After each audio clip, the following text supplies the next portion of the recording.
You're listening to She's the Business podcast. Often we think that the deciding factor of whether someone has decided to buy or has not purchased is to do with our price. We spend hours agonizing over the dollars. Like, was it too much, too little? What did I need to include to make it feel of value? However, did you realize that far more important than what that number is actually the words that have taken them to that place of the decision? If your words have helped them to connect their existing desire with your solution, have helped them to remove the ifs and the buts, those questions that are niggling in the back of their mind, then when they finally get to the point of saying yes or no, they are 10, 100 times more likely to say yes. And that is the power of your words. So today, we are talking all about the 3 top places your words are most powerful when it comes to making more sales. Stay tuned. Hi, I'm your host, Jessica Osborne, and in my 23 years of business and marketing, I've built many brands to become multi-billion-dollar companies. And just in the last 10 years, I've built 2 online businesses of my own from my dining room table with 2 little babies running around at my feet. I've made it my mission to inspire you to get out of your own way and become the successful business owner who's living the lifestyle you really desire without all the hustle. This is She's the Business podcast, made by women for women. This is your weekly dose of motivation and inspiration. Today, bringing us this really important conversation all about copywriting is the lovely Molly Frank, who's the founder of Frankly Fabulous Copy. She's a specific copywriter for online businesses. She works with those in the health and wellness industry, coaches, and like small business owners whose bread and butter comes from being able to be found, connected with, and drive sales through online channels. And when we're not there in person, guess what is the most important thing that we could possibly be doing? You've guessed it, it's the power of our words, which is why words are so important. The words that we use, how we use them, where we use them, all comes into it. So I won't give you all of the information that she's about to share in this episode, but I know you're going to love it. We're going to touch on the 3 most important places that you should be focusing on in your business with powerful copy, so that you can drive better client conversion from what you're already doing. No doubt you've already got these things happening in your business right now. And if they're not working for you super well, it's probably not the fact of the thing that you're doing that's not working. It's most likely to do with the words that you're using, as Molly is about to describe. So without further ado, let me play this interview for you. Hello, everyone. I'm here with the lovely Molly Frank, who is the founder of Frankly Fabulous Copy. And that is certainly something that I agree with. I love copy that is just full of energy and personality and not boring and bland. So welcome, Molly. Thank you so much for joining me today on the podcast. Thank you. I'm so happy to be here. Yeah, amazing. And now could you give us a quick intro into a little bit more about who you are and what you do in your business? Right. So I work mostly with small business owners and solopreneurs, which, is just an entrepreneur that is kind of in business for themselves or maybe a really small team. I've really kind of gotten close with a lot of people in the health and wellness industry, which I'm not sure how that ended up happening, but it just kind of it started with one client and then just snowballed into several. So lots of coaches, people who work with, having online coaching businesses with all different kinds of niches, but lots of health and wellness. And I work with them mostly with email marketing, social media marketing, sales pages, a little bit of blog and content writing, lead magnets, a little bit of everything. But I think my major focus has been in email marketing and social media marketing, 2 very big, huge ways to connect with people. Social media is a little bit newer, obviously, but email marketing, which has been around for years and years and years and years, still huge, massive way of connecting with different audiences. And so that's one area where we work really heavily with with our clients. Yeah, amazing. And what do you see as being, the real power of email marketing? As you said, it's been around for so long. It feels like the dinosaur almost of digital. But yet, like you say, it's still so important to have in there. And what is it about it that you think creates that powerful impact? I feel like it's your way of reaching a lot of people, but still being really super personal and being able to kind of, the human connection is just so super powerful. And it really, when you instill a lot of that with your copy, it resonates. It doesn't matter who you're talking to. If they feel a real human connection with you, they're ready to listen. And I feel like with email marketing, it's just so much easier to do that than with, getting a flyer in the mail or seeing a commercial or an ad or hearing it on the radio. There's just, you're trying to speak to so many different types of people, get really super generic. But when you have email marketing, you have a list of people who intentionally signed up. So they want to hear what you have to say. And there's so many tools that you have nowadays that with segmentation and such that you can really personalize who that email is going to and really get on a deep level with them. And that really helps nurture them and gain trust with you and get a respect for what you have to do. And then when you come along wanting to sell something, they're more apt to buy it because they already know how much value you have and how much connection they have with you. Yeah, absolutely.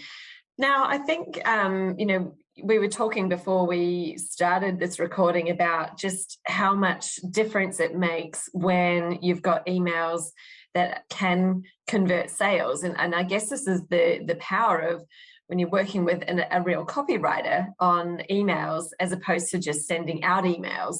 I'm sure most businesses are using email to some degree, or maybe you've got an email list that's there and it hasn't been used for quite some time. But with your experience in writing emails for these types of businesses, what is it that you think most people are missing off the mark when they're doing their emails? And how do we take it from being just an email that's going out to one that's actually really creating results? The biggest thing I see is people are not standing out in the inbox.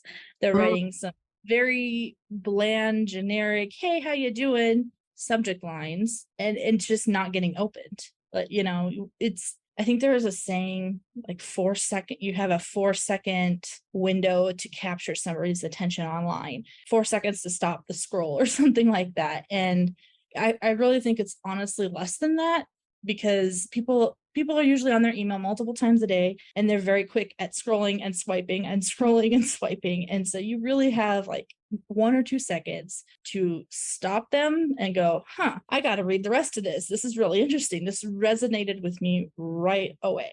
That's really where I think a lot of people are getting it wrong, because inside their email, they might have all the right words, but on the outside, they don't. And if they don't get the outside right, the inside just doesn't matter because it never got seen. So, yes, so true. And do you think, so with the emails themselves, I mean, what you're talking about here, it sounds like, we're sending an email wanting to connect with people and maybe there is a call to action in it, versus I think what we might tend to think of with email marketing is just this promo. And like, you definitely see that with product-based businesses a lot. The emails just straight up at sales. You can tell straight from the subject line that they're selling you something. And what do you think from this, a copy perspective? What are you aiming for with your emails? What's the kind of approach and strategy that you advise your clients? Because I know that in the long run, everyone wants to sell, right? The reason you're doing it is to sell. And you were saying how powerful email can be in getting that conversion. But, when we're thinking about it from that conversion point of view, what do you advise people to do or think about with their emails? How do you increase the conversion? Because if we see the sale straight away, we may not even open the email, right? Right. Yeah. And actually having those salesy type buzzwords that you see a lot in spammy type emails, that'll put you in the spam box, or most likely they'll just scroll on by because they don't, the last thing people want to do is be sold to. But what they do want is to be informed or get some sort of value out of something. So if they if you have the reputation of providing value without being super salesy, they're more likely to want to read what you've got to say.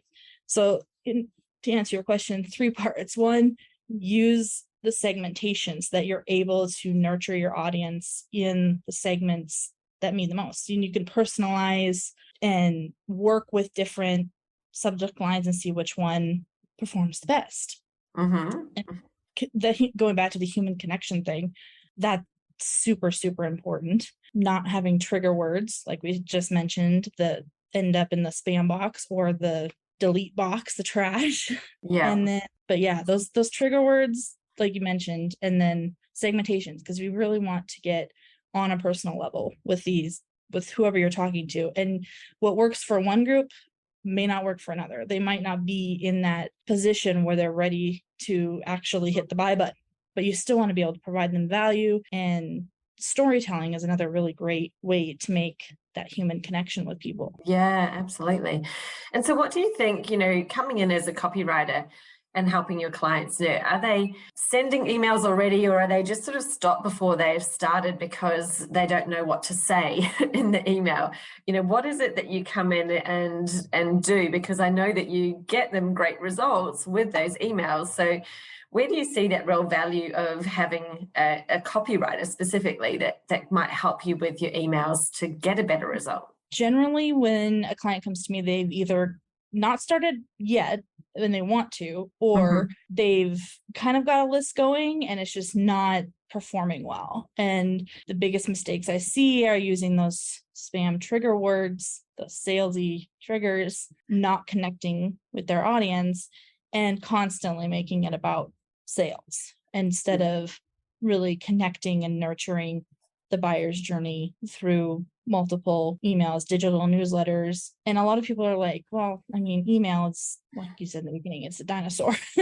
But it's like a wise old owl, if I would put an analogy to it. It's stood the test of time and it's still performing extremely well think of a company that doesn't use it. You couldn't really think of a company that doesn't use it because they all know how valuable it is. I agree. And just from what you were saying then, I was just thinking, we've got very savvy as well, I think, with email. Like email has replaced, obviously, real mail that used to come in through the mailbox. Now our mailbox is online. But you still get, you get a letter that's personal, and then you get the circulars that are like that just generic pamphlets and stuff selling you things. And then sometimes you just get these generic things that are addressed to you, but you open it and it's like, well, it's not really for me. You've just sent the same thing to everybody.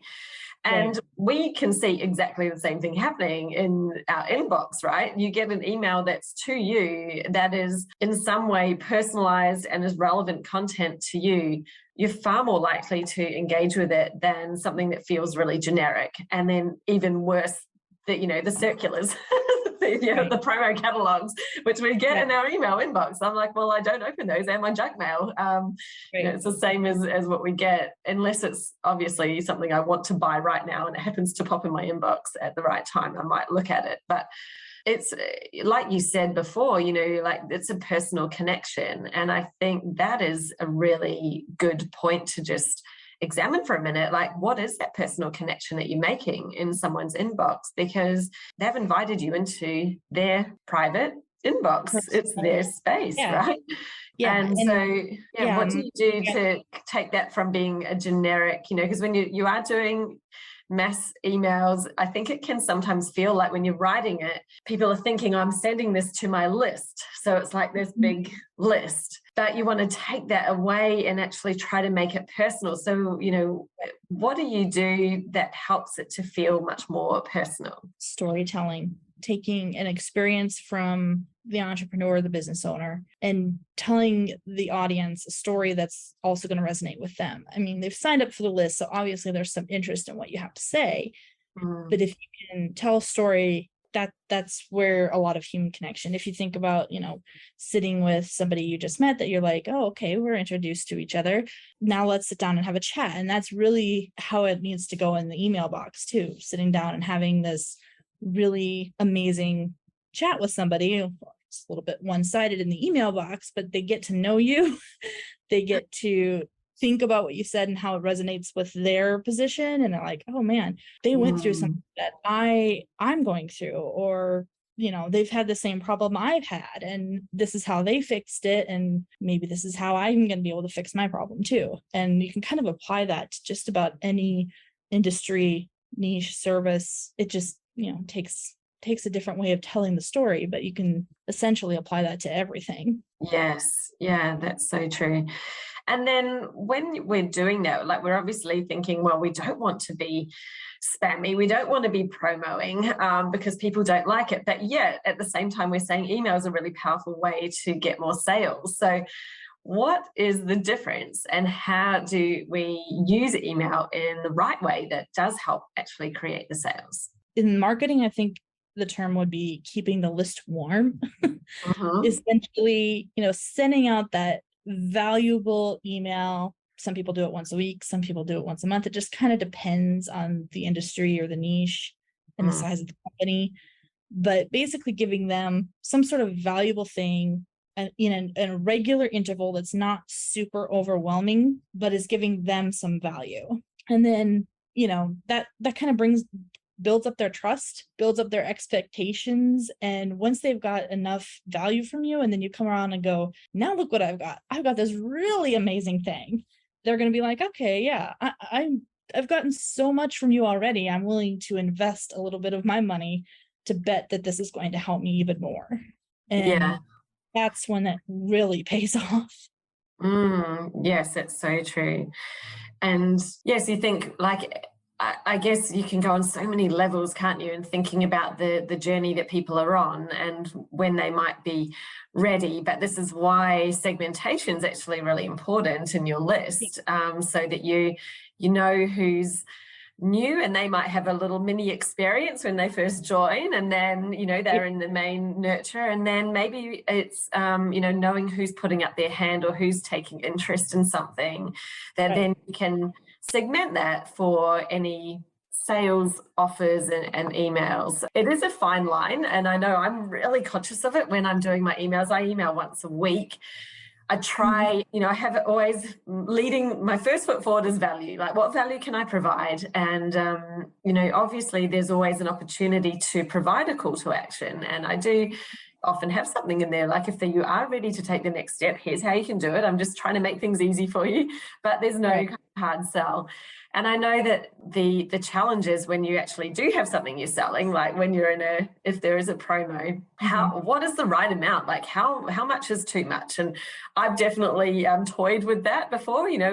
This is what other people are saying is a good amount, and this is where I feel is good. And how do you help someone navigate that, do you think? How many emails is the right amount of emails to send, especially when you are, maybe it is that select group that you've identified have an interest, so you're sending them, a sales sequence.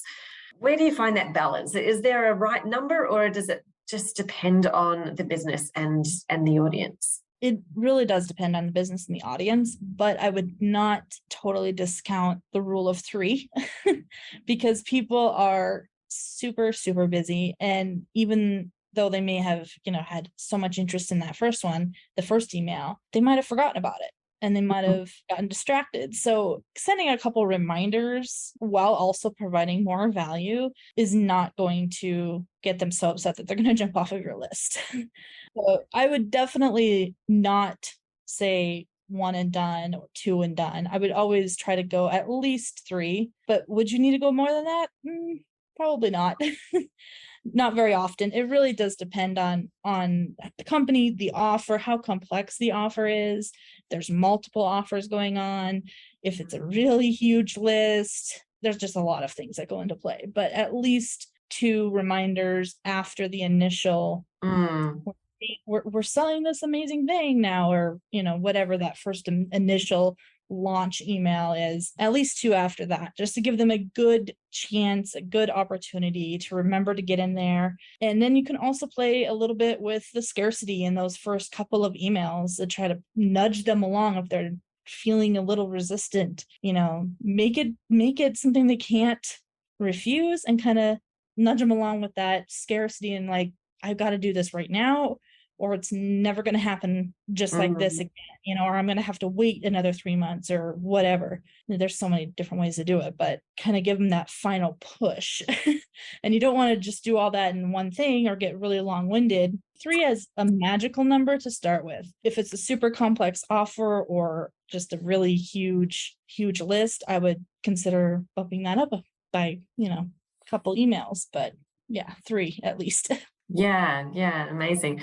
And do you have I see some people sending emails and then you might get another one that's essentially the same email, maybe with a different subject line though. So what about that strategy? How often would you use it, and how long do you leave between the emails to see whether they open the first one, or if you resend it again with a different subject line? So generally what I've seen work the best is try not to send the same email with a different, you're talking about A/B testing different subject lines to see which one might capture their attention a little bit more. Try our best to segment the list so that the list, we test the list against the list essentially, so you're not getting double emails, but you're still able to have a clear idea of which performed better. But I like if you're super small and you can't split it up too well, you might end up having to do it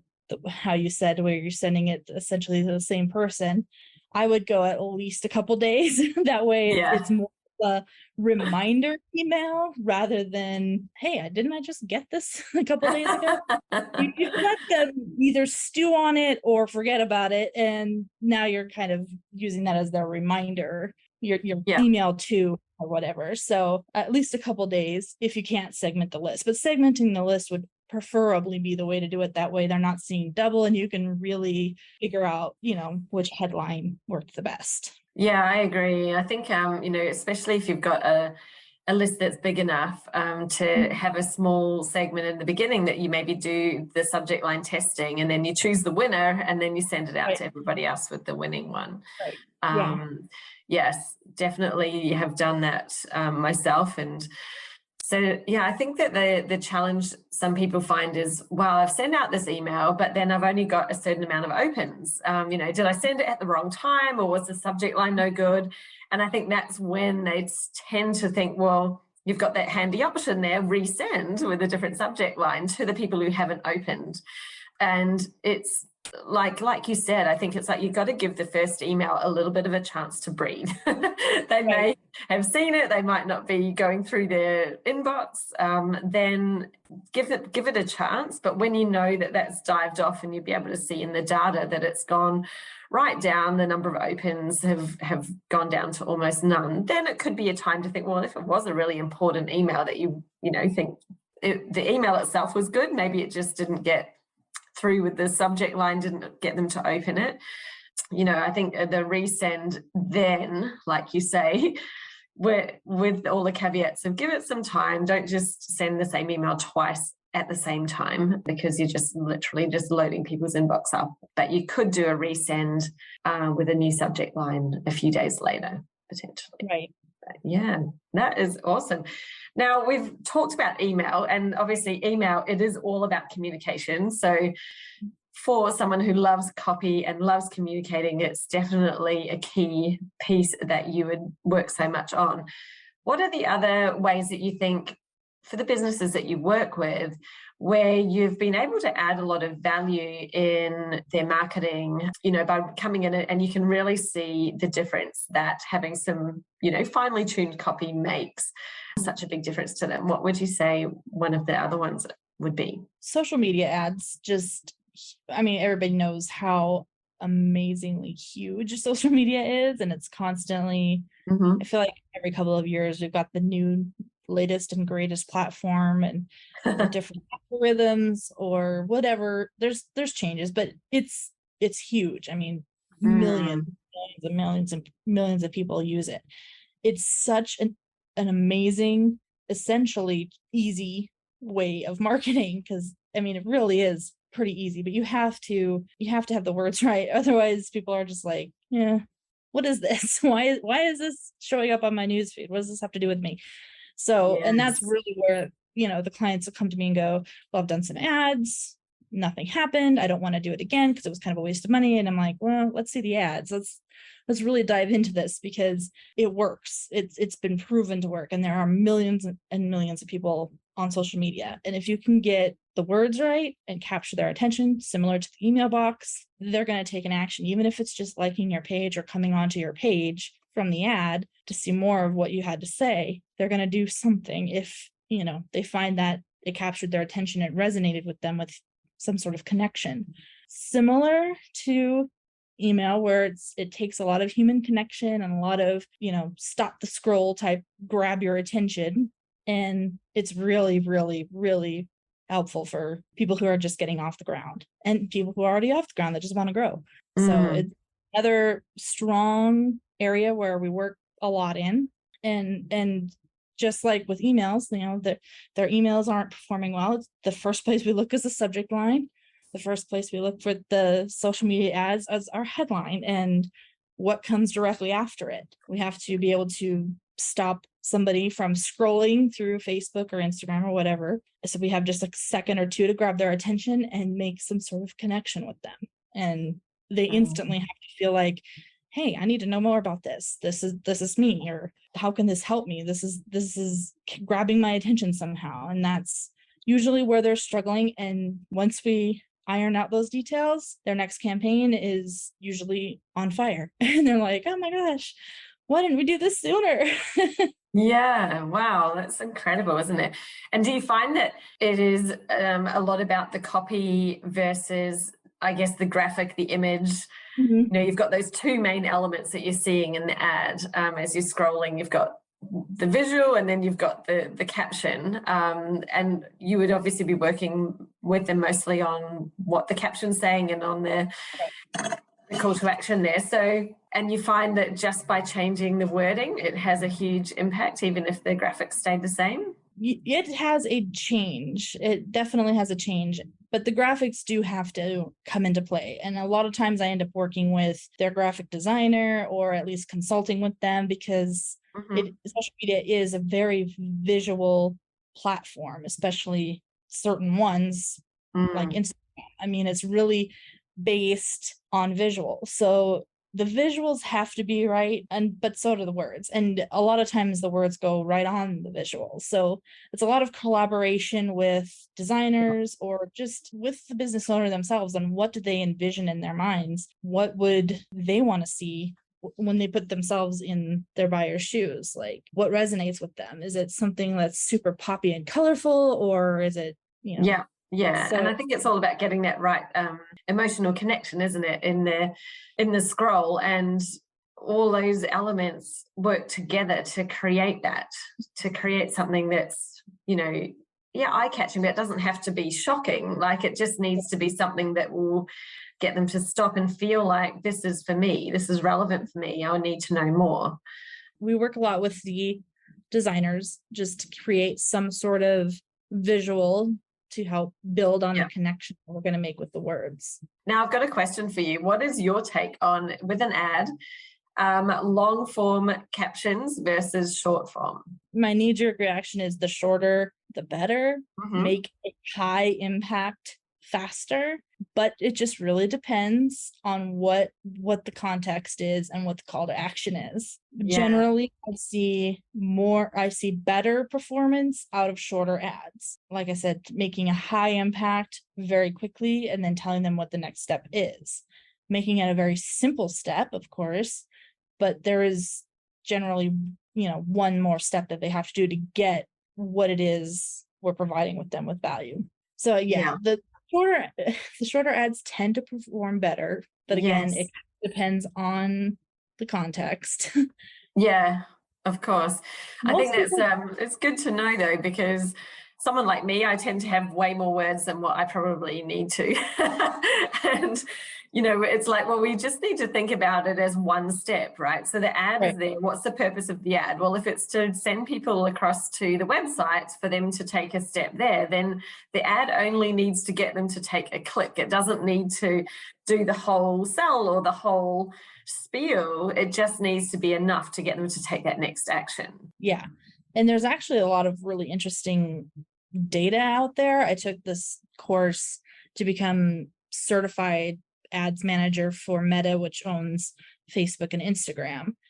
And they have a ton of data from their ads library that show you kind of where the best performing ads are as far as length and how to research their keywords and placement, which is a lot of people, they just think, oh, we'll just run an ad. Well, where exactly? Because there's like, I think 7 or 8 different placements now.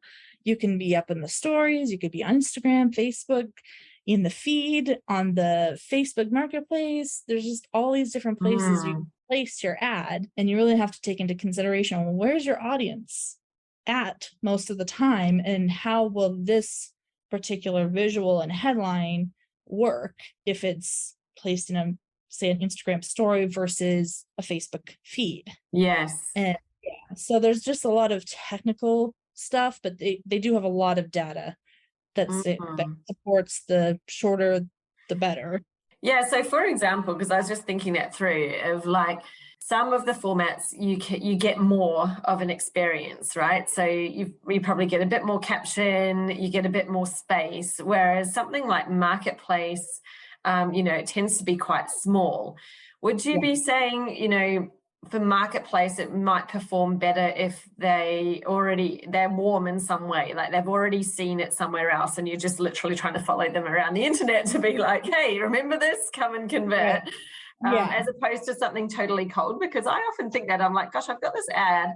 It could be in Marketplace, but if someone's scrolling through, they don't know who on earth I am or what it is. Like, they're not going to stop and look at it while they're busy shopping. Like, they're going to be doing whatever it is that they're doing in there.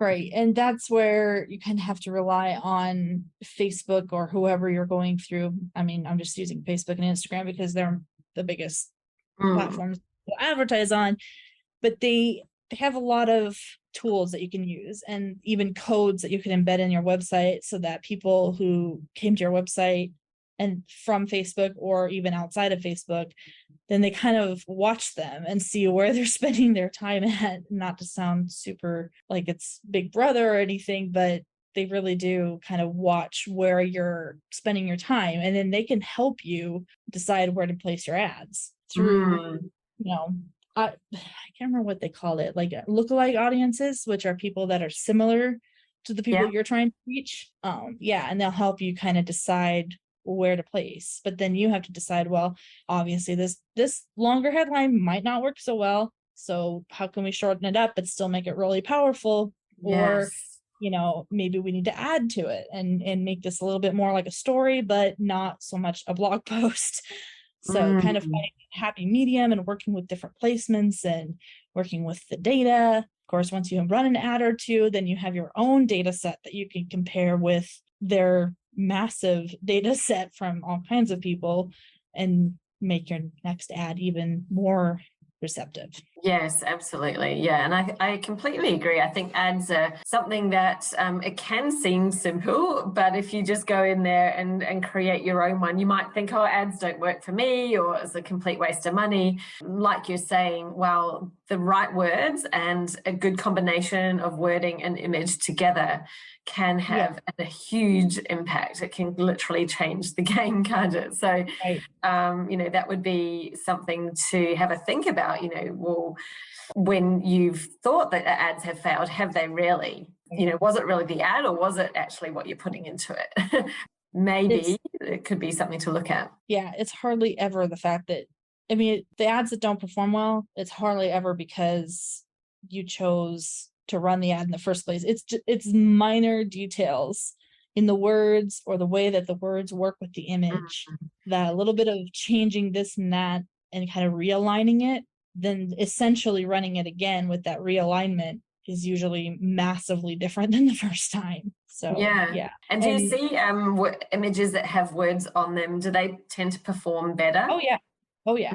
Yeah. And I was going to make this point earlier, so I'm glad you brought it up. But yeah, putting the headline right on the image not only helps you create a more succinct message, but it focuses their eyes to just, one area instead of, oh, something caught my eye and now I have to read what's above it or below it. They've got their eyes just focused on, whoa, what is this? You have their eye and immediately they can read the headline and go, okay, what's next? What do I got to do next? Because this is amazing. So Yes. yeah, adding the headline right to the image, preferred, but not always what happens. But yeah, it works really well. Yeah, I've seen things that show you that the image is the first thing that you tend to see when you're scrolling. You'll scroll down, you see the image, and then you might go back up to read the caption. But so super important. That's a really great tip, a good takeaway to think about.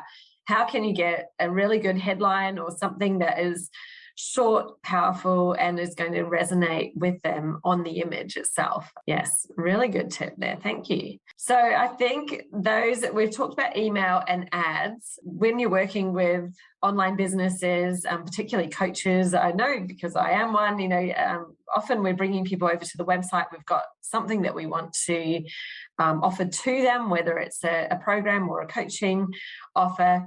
I'm guessing you work a lot with sales pages as well. Would that be a lot? Would that be right? A lot. That's where we all want help. We're like, we can't write these ourselves because we don't know what to say. We need a copywriter. There's a really I wouldn't say formula to it, but there's a lot of there's different formulas. There's hundreds of different formulas, but there's a huge psychology about making sure that you've got all these parts and then organizing them in a way that's really going to guide this journey for this person who lands on your page and keep them scrolling down till they get to the point where they're ready to hit that button and take the next step. And a lot of the people that come to me usually it's for email marketing and ads. And then we get to talking about their sales page and they're like, oh yeah, it's probably fine.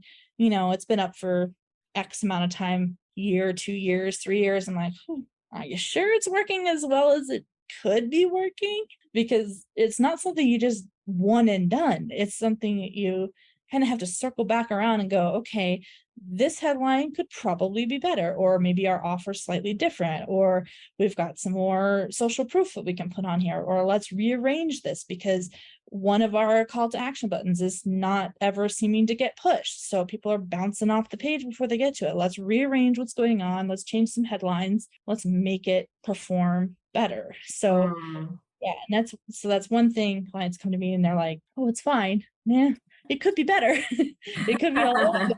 And I usually get them talking into changing a couple little things, and then they see a difference and they're like, okay, this really does, let's rework this whole thing, because already with the minor changes, we're seeing massive change. So let's rework this whole thing. And then that's usually how we end up, reworking the whole thing. And then they're just like, I can't believe we almost didn't do this because it was a game changer. Yes. Well, I can just imagine you using all this effort with ads and email to drive someone to a sales page. And if the sales page itself isn't converting or performing, then what was the point of doing that? And they might be like, oh, the ads didn't work. Well, actually, maybe the ads did get people there. So that's where you got to know your data, isn't it? To see where is it stopping? Where is the block right now? So sales pages, I know we could almost do a whole episode on sales pages because there's so much that goes into them. But if you had to pull out, two, just keep it simple, 2 critical parts of the page that you're like, if you're just going to focus on 2 things and nothing else, what would they be? Your headlines and your call to actions. Your headlines, because they're super important to capture the attention, to really let your audience know, give them no doubt that this is for them. Your call to actions, because they have to be really strong, but they also have to be there a lot. I think I can't remember who told me this. It was a long time ago, but it was something about your audience should be 1 click away from the next step. So no matter where they are on your page, they should just be 1 click away from the end. So a common problem I see with a lot of my clients is they have the call to action button at the end. Maybe there's some sort of contact button towards the top, but the real call to action is usually at the end. And that's one of the first things we change, is that we make sure that there's call to action, maybe not after every section, but that there's something following around to where no matter where you Yeah. are, you're one small movement away from getting in contact or giving an email or contacting you. I think that's really great to think about. We just want to make life easier. You know, if Yeah. we're making it hard for people, they've got to go searching around to find that next step, then you're losing some people. Like, they will just drop Right. off because they can't be bothered. Yeah. You might And if you make it actually, easy for them, they'll do it. yeah, you might actually have them convinced about halfway down your page that this is something that they need. But then if that call to action isn't right there and they kind of have to scroll, and then they're like, oh, okay, you know what? I don't have time for this. I'm out. So Yeah. I mean, you had them, and then they were that fish that kind of just wiggled off the hook a little bit and off they went. So yeah, they have to be one click away from making that next step and having it to be a very clear, precise next step, not something that's mildly confusing. Yes, amazing. And with the subject lines, the headings, actually, sorry, my brain having a little moment there. We were talking subject lines. I was thinking the heading and the subject line, this is kind of like your subject line for your page. So again, we've got 3 key places that you're like, well, if you haven't nailed your subject lines, aka heading or the start of your caption for your ad, you are missing out on a lot. Because if someone jumps onto that page and the heading of your sales page, it's no good. Like, how many percentage do you think continue on with the page if they're not hooked in with the headline? Almost zero. Like, Wow. it's pretty low. It's pretty low. And you can really get, if you have a website, there's got to be some sort of analytics. Most of them come with a very generic analytics where you can see kind of, the average time spent on a page. Some of them get kind of technical and can really show you a lot, but generally they'll give you at least average time spent. And if that's pretty low, you can almost put money on the fact that it's your headlines. So Yeah. getting your headlines to where they're not too long, but not too short and abundantly clear for your audience is super important.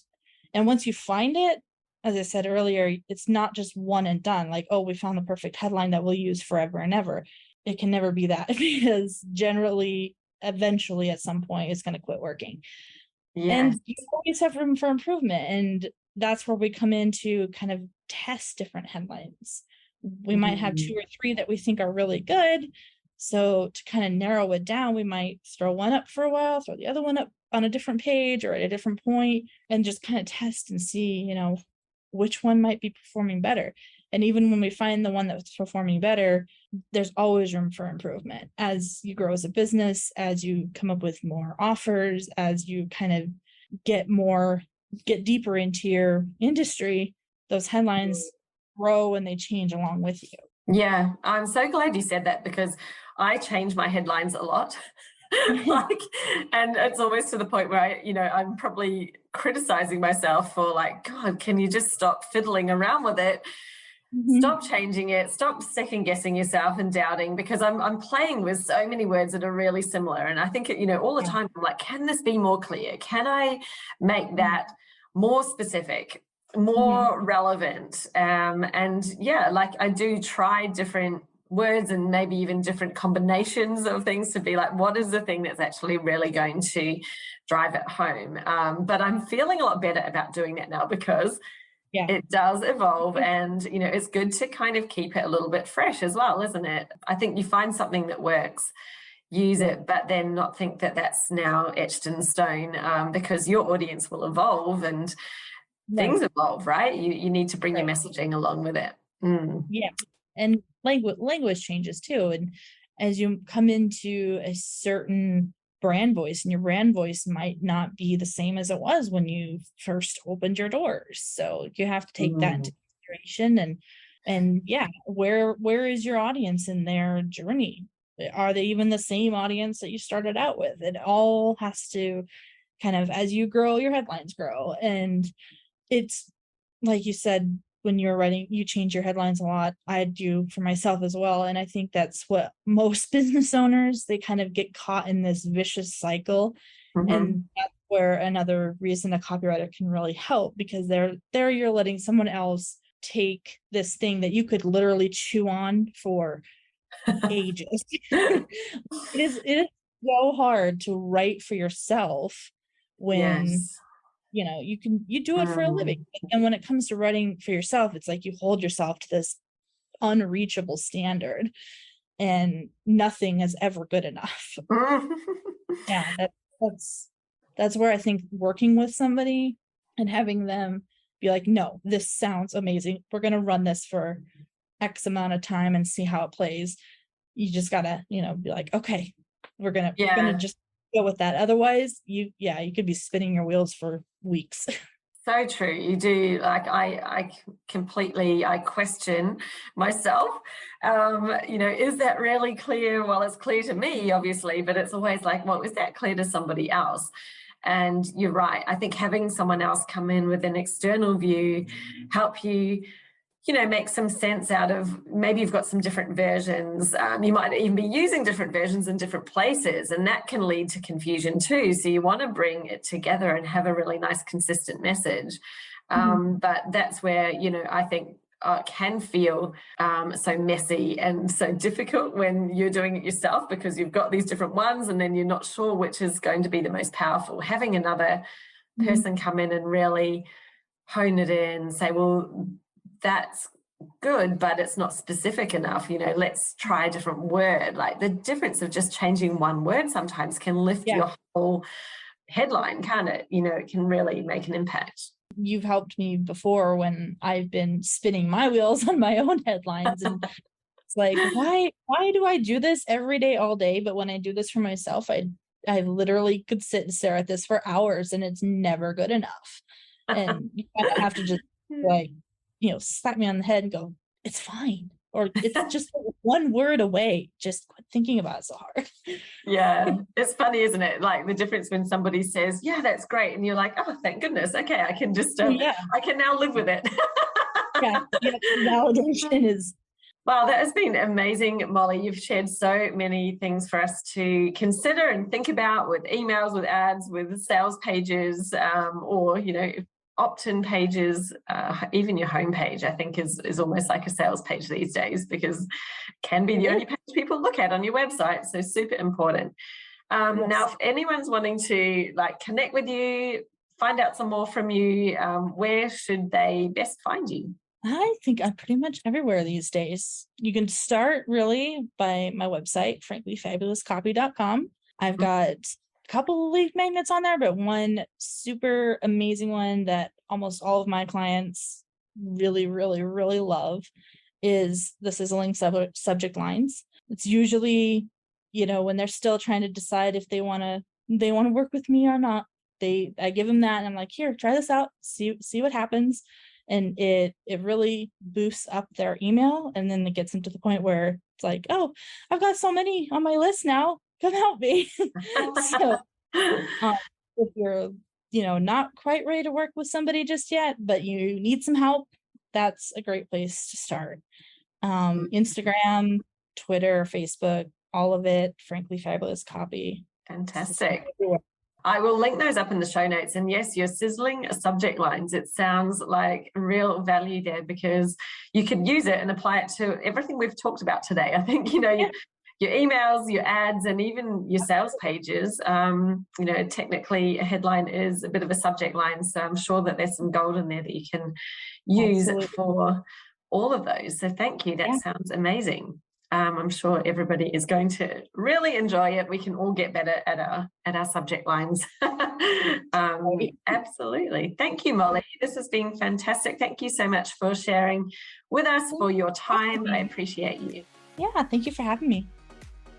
You've been battling with your niche for many years, and you know that you could define it better. You're just not sure how, and you keep on getting stuck on how you can be more specific and how you can really find that place that is the right spot for you. How to choose, the right niche for yourself. Absolutely. Really good question. Well, then I invite you to look at my short course. It's called Know Your Niche. In literally over a weekend, you can get that done. You can define your niche, and next week you can be clear about exactly what it is that you're doing in your business, who it is that you're most wanting to attract, how you can speak to them, how you can make sure your service offering is aligned to them, and build your marketing plan to attract them, to connect with them. Now, Know Your Niche is usually a $297 program.